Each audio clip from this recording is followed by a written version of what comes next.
Editor Upananda ब्रह्मचार्यज्यूलाई आफ्ना भनाइ राख्दिन म हार्दिक अनुरोध गर्छु।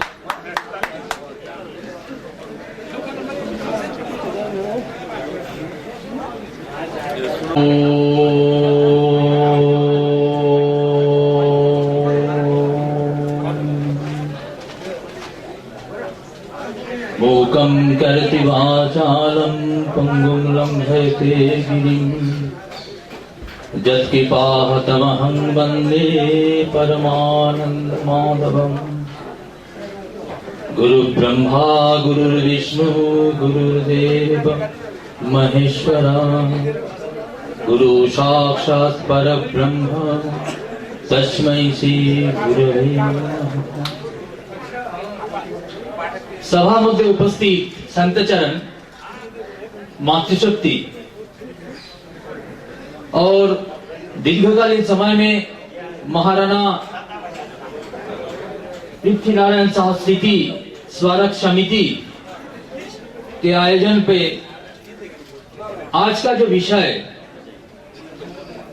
भारत नेपाल संपर्क और नेपाल हिंदू अधिराज्य के विषय में व्यासपीठ पर दिल्ली से आए हुए डॉक्टर दिनेश उपाध्याय जी, जिनका बहुत लंबा भाषण आपने सुना, और सभापति महोदय, विद्वज्जन जो यहाँ पर सामने बैठा है, सभी को मेरा भारत से आया हूँ, कलकत्ता से आया हूँ, गंगा सागर जी से आया हूँ, मेरा सादर प्रणाम, नमस्ते, अभिवादन, अभिनंदन। बंधु, मान लीजिए एक प्रोग्राम शेष हो गया, आपका सामने मुद्दा क्या है? नेपाल को हिंदू अधिराज्य बनाना, हिंदू राष्ट्र कायम करना। उस विषय में जो चर्चा हुआ, उस चर्चा के तहत काल से अपने का क्या जिम्मेदारी है, जन समुदाय में जाके क्या बताना है, क्या काम करना है, ये अभी से सोचना चाहिए।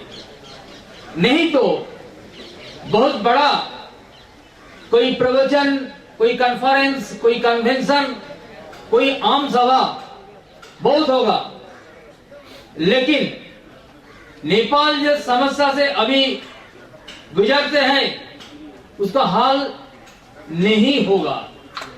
इसलिए काल से जो विषय आपका मन में आना चाहिए, उसका ऊपर आपका ध्यान मैं थोड़ा सा केंद्रित करना चाहता हूं। भाई, यहां का जो अभी का समस्या, वो समस्या जो पैदा हुआ कुछ वर्ष पहले, यहां का जो 1990 का जो संविधान था, वो संविधान पलट के जो लोग इधर का वो राजतंत्र हिंदू राष्ट्र इसको खत्म किया। उनका बात क्या था, किस वजह से ये खत्म हुआ था, उनका ऊपर ध्यान केंद्रित करना चाहिए। ये कौन किया, उसका पीछे कौन था, वो भी आपको अच्छा खासा जानकर प्रतीकात्मक रूप में आप जन समुदाय को प्रबोधन नहीं करेंगे। अब सही बात सही टाइम पे सही जगह पे ना कहिएगा तो हिंदू राष्ट्र, हिंदू अधिराज्य, राजतंत्र नहीं मिलेगा। बंधु, जानते हैं भारतवर्ष में एक बड़ा परिवर्तन आया है। वो परिवर्तन के तहत डॉक्टर दिनेश उपाध्याय जी यहाँ पर हाजिर है, मोदी जी का संदेश लेकर आया है। यहाँ का जो इतना बड़ा समुदाय आज हिंदू अधिराज्य और हिंदू राष्ट्र के लिए कटिबद्ध है, एकजुट है, वो वार्ता भी उनके द्वारा मोदी जी के पास मिल जाएगा। लेकिन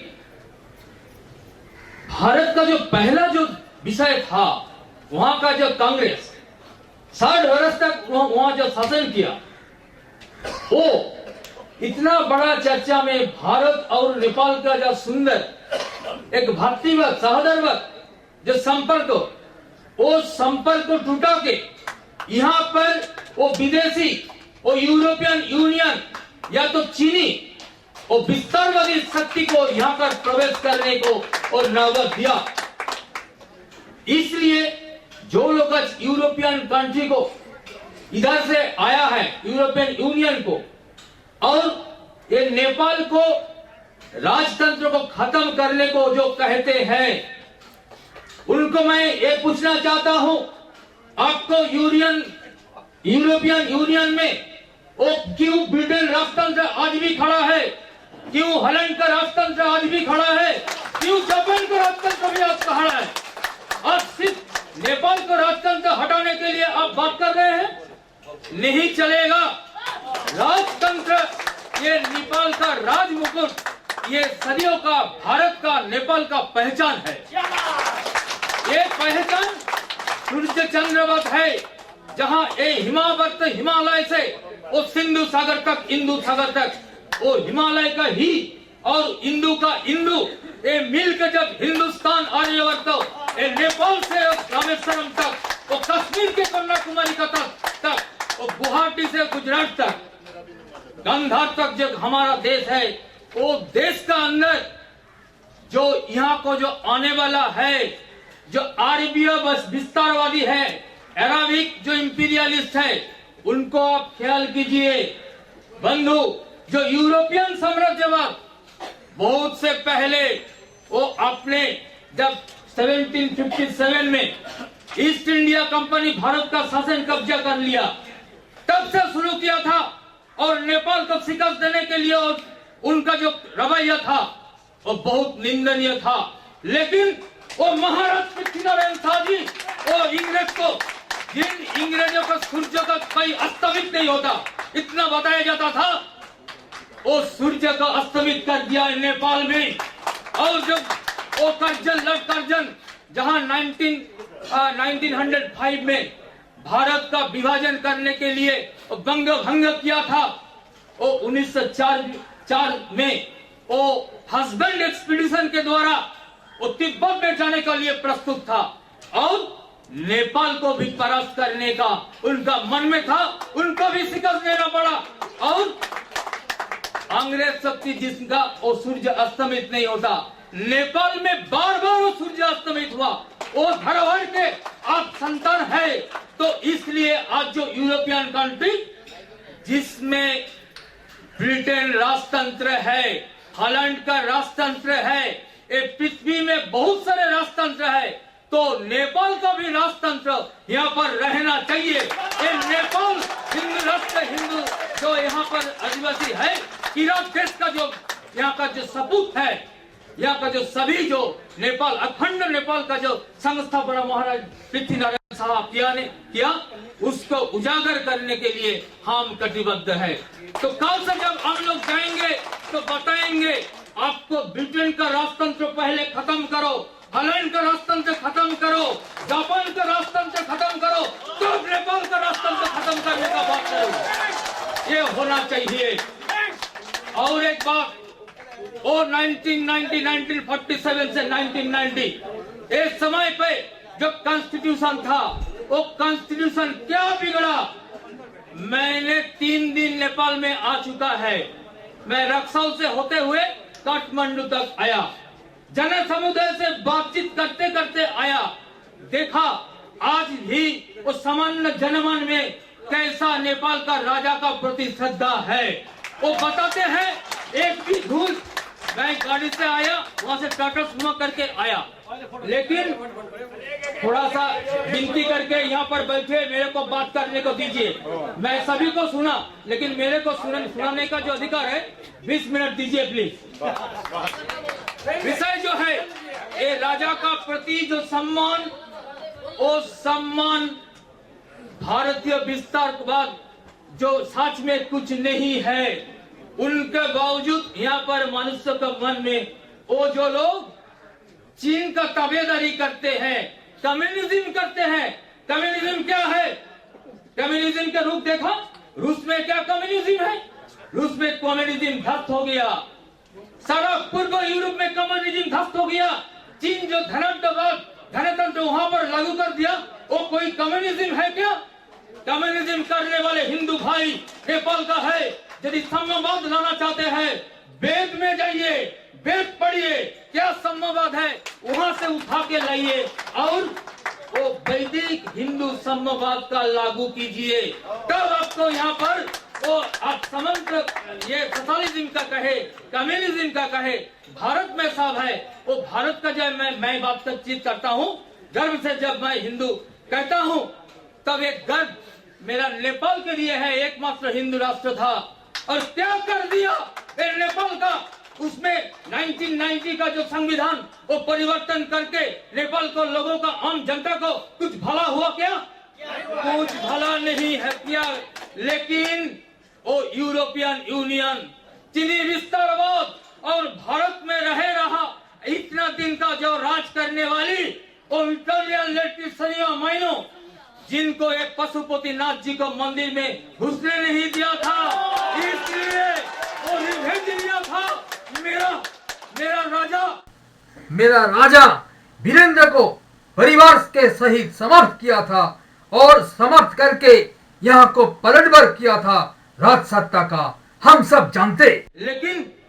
लेकिन समझने वाली जो बात है, दर्द भरा जो बात है, सब इकट्ठा करके पुनः हिंदू राज्य, पुनः हिंदू राजतंत्र, हिंदू अधिराज्य को संस्थापन करने के लिए हम सबको एक होना है, जिसमें हम लोग कोई यूरोपियन यूनियन का दखलदारी नहीं मानेंगे, कोई चीना विस्तारवाद का नहीं दखलदारी मानेंगे।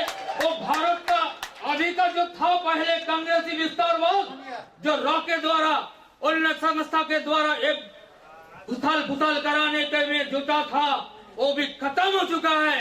कारण अभी भारत में राज करने वाला जो है, वो जो राजपुरुष नरेंद्र मोदी जी कहते हैं मैं हिंदू नेशनलिस्ट हूँ, भारतीय संस्कृति, भारतीय गौरव, भारतीय हिंदुत्व का अस्मिता उन पे है। और उनके साथ नेपाल का क्या जुड़ाव है, वो पहले का एक वक्ता जी ने बताया। सोमनाथ से उपजा, वाराणसी का मंत्री वहां पर एमपी हुआ और पशुपति नाथ जी से और आके प्रणाम करके उनका पूरा जो सर्कल संपूर्ण करके भारत का अभी राज करने का वो आसन में आसीन है। इसलिए मैं इधर से जाता हूं, ये संदेश तो मैं करूंगा जरूर, लेकिन भारत का भी है जो समस्या। यहाँ पर दिनेश जी है, दिनेश जी मेरा अग्रज है, वो भी राष्ट्रीय स्वयंसेवक संघ आरएसएस का प्रचारक रहा। मैं भी स्वयंसेवक हूँ, विधिवत मैं ट्रेंड स्वयंसेवक हूँ। इसलिए हर दिन हम लोग जो प्रार्थना करते हैं, परम वैभव ने तुम्हें तत्सहस्त्रम वयम हिंदू राष्ट्रांग भूता, हिंदू राष्ट्र में जन्म हुआ है, ये राष्ट्र का परम वैभवशाली बनाएंगे। ये हर आरएसएस का कैडर का स्वयंसेवक का हर दिन का प्रार्थना है, उनका भी है, मेरा भी है। तो आज जो राज करने वाला वहां का भाजपा का जो अंदर में वो राष्ट्रीय स्वयंसेवक संघ का जो है, उन लोग तो प्रार्थना तो आरएसएस का छोड़ने नहीं दिया। उनको तो वयम राष्ट्रांग भूता, हिंदू राष्ट्रांग भूता और परम वैभव ने तुम्हें तत्सहस्त्रम, ये दोनों बोलना पड़ता है। इसलिए भारत में भी वो भाजपाई जो लोग हैं, उनमें जो प्रकृत राष्ट्रवादी है, उनका भी मन में है वो भारत को हम लोग हिंदू राष्ट्र बनाएंगे। और वो हिंदू राष्ट्र बनाने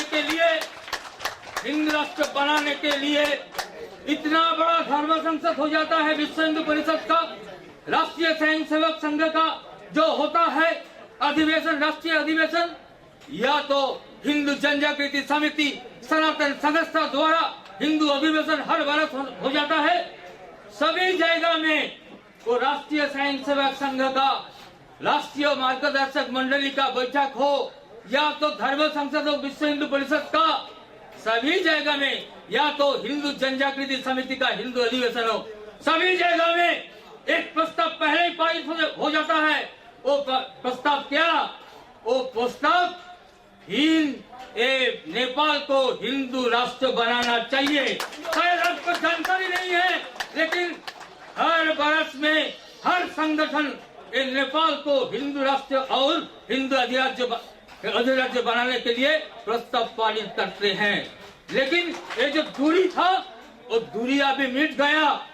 पशुपतिनाथ जी को दर्शन करके प्रणाम करके दिनेश जी यहाँ पर आया, संपूर्ण जो हमारा दूरी था वो मिट गया।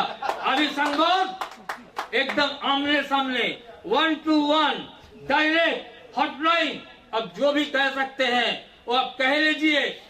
लेकिन हिंदू राष्ट्र का मांग हर हिंदुओं का है। क्या हाथ क्या करते हैं, क्या बताया, कुछ बताना चाहते हैं? ठीक है, हिंदू राष्ट्र का जो बात, वो हिंदू राष्ट्र का बात हर हिंदुओं का, राष्ट्रवादी हिंदुओं का मन में है हिंदुस्तान में। और वो एक हिंदू राष्ट्र का मांग यहाँ पर नेपाल में भी है। इसलिए वो हिंदू राष्ट्र हिंदू अधिराज्य का मांग वो भारत का हिंदू का अलग नहीं, नेपाल का हिंदू का अलग नहीं, नेपाल का हिंदुओं का भी मांग है भारत हिंदू राष्ट्र माने, और भारत का हिंदू का मांग है नेपाल हिंदू राष्ट्र हिंदू अधिराज्य माने। इसलिए जो मैं चाहता हूँ वो है क्या, नेपाल को जो पहचान है, ये पीस का लैंड है, पीस जोन घोषित किया गया। कण कण में ये नेपाल के कण कण में हिंदुत्व है। जो यूरोपियन यूनियन वाले हैं, यूनेस्को वाले हैं, तुम तो बहुत कुछ धरोहर घोषित किया। ये नेपाल को में ऐसा कोई सबूत है जिनके कोई चिन्ह अरबीय साम्राज्यवाद का है? नहीं है। कोई चिन्ह वो ईसाई का है? नहीं है। वो बेथलेहम वाले, वो मक्का मदीना वाले, उनका कोई पहचान ये नेपाल में नहीं है। पूरा हिमालय भूमि है, पूरा किरात देश है, पूरा हिंदू भूमि है। कण कण में राम कृष्ण बसा है, कण कण में पशुपतिनाथ जी बसा है, कण कण में भैरव बसा है, कण कण में गौरव काली बसा है। तो ये धर्म भूमि, इसको आप धार्मिक धरोहर घोषित करें, ये हिंदू भूमि घोषित करें। ये यूनेस्को ये सभा से हम लोग यूनेस्को को मांग करते हैं। अभी ये नेपाल को, अखंड नेपाल को आप हिंदू धरोहर घोषित किया जाए, नहीं तो आप वो जेरूसलम को रक्षा करेंगे, मक्का मदीना को रक्षा करेंगे, सभी को रक्षा करेंगे। 153 स्टेट्स है, क्रिश्चियन स्टेट है जगह में, 52 इस्लामिक स्टेट है, 12 स्टेट है बुद्धिस्ट स्टेट, एक भी छोटा सा कितने जनसंख्या है ज्यूस का, यहूदी का, उनका भी पैलेस्टाइन, उनका भी इजराइल है। लेकिन 100 करोड़ 1 बिलियन हिंदू का कोई देश नहीं था। गर्व के साथ जब हमारा पूछा जाता था भारत में, पृथ्वी में हिंदू राष्ट्र क्या है, मैं भारत से कह सकता था नेपाल एक हिंदू राष्ट्र है। लेकिन वो भी हमारा हक से छीन लिया गया। ये अधिकार हर हिंदू का है। इसलिए मैं मांग करता हूँ इसको सिलसिला आगे बढ़ा रखना चाहिए। इसलिए और क्या करना चाहिए, भारत नेपाल हिंदू अभियान का संयुक्त साझा मोर्चा बनाना चाहिए, ताकि हम लोग भारतवर्ष में जो वहाँ का हिंदू राष्ट्र हिंदुस्तान संपूर्ण हो। इसलिए जो आंदोलनरत है, अभियान में शामिल है, यहाँ का जो लोग है उनका एक कोऑर्डिनेशन बने, और वो कोऑर्डिनेशन का तहत यहाँ का जो असली जो विस्तारवाद, अभी तो भूल जाइए, भारत के विषय में कोई दिग्गज मेरा सामने बैठा है, डॉक्टर परसाई जी, बहुत विद्वत जन है, वो भारत नेपाल के संपर्क और विषय में काम करते हैं। सनु जी बैठा है, सनु थापा जी, उनको हिंदू जनजागृति से नाता जुड़ा है।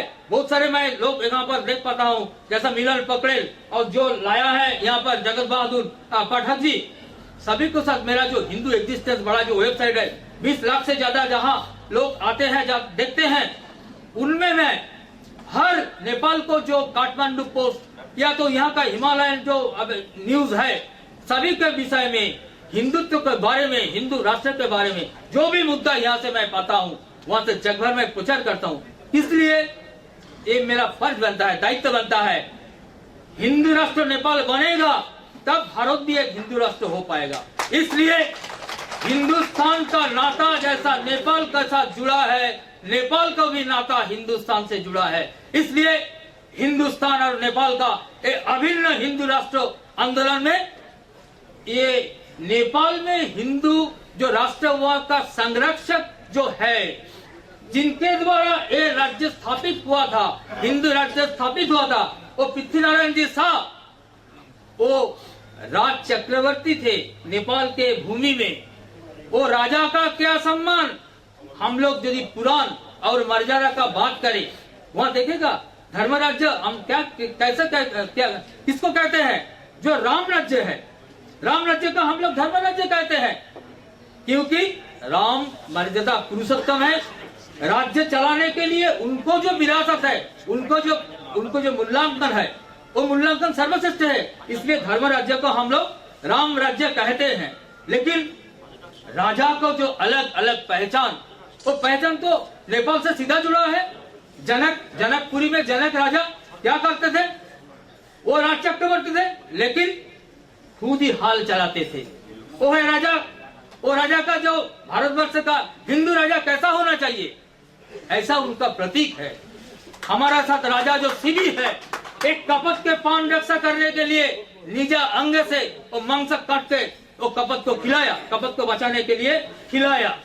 तो ये जो विषय है, और हरिश्चंद्र जी ने कैसा किया, तो लोगों का मन में मैं ये भी सुना, जो यहाँ पर कम्युनिस्ट है, जो सोशलिस्ट है, या तो भिन्न भिन्न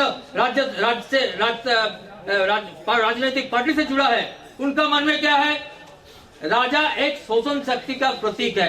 ऐसा नहीं है भाई।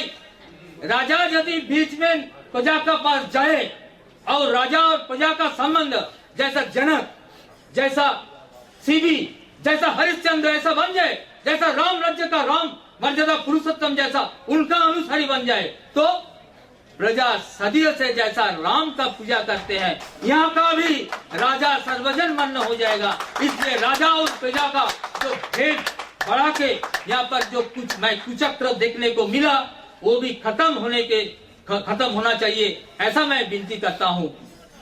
शेष में मैं ऐसा कहूंगा, मैं कल पशुपतिनाथ जी को दर्शन किया, प्रभु से प्रार्थना किया, इतना सारे लोग आप लोग इकट्ठा हो गया।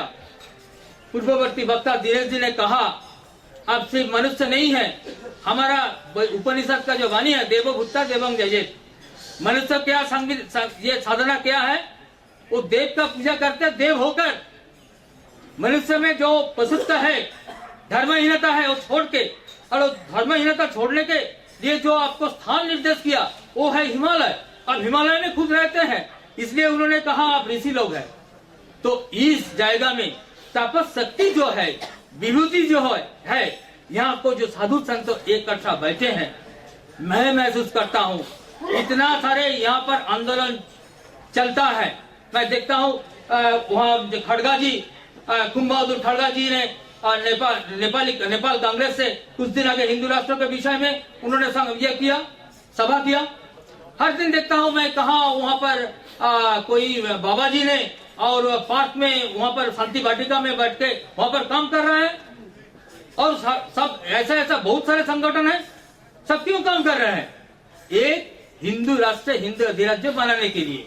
तो ये सब संगठन जो अलग अलग काम कर रहे हैं, उनका भी एक अम्ब्रेला होना चाहिए। मैं पृथ्वीनारायण शाह जो सारे समिति है, उनको मैं विनती करूंगा, इतना सारे जो अलग अलग काम हिंदू राष्ट्र, हिंदू अधिराज्य के लिए होता है नेपाल में, उनका भी एक अम्ब्रेला और कोऑर्डिनेशन बनाना चाहिए, उनका जिम्मेदारी बनता है।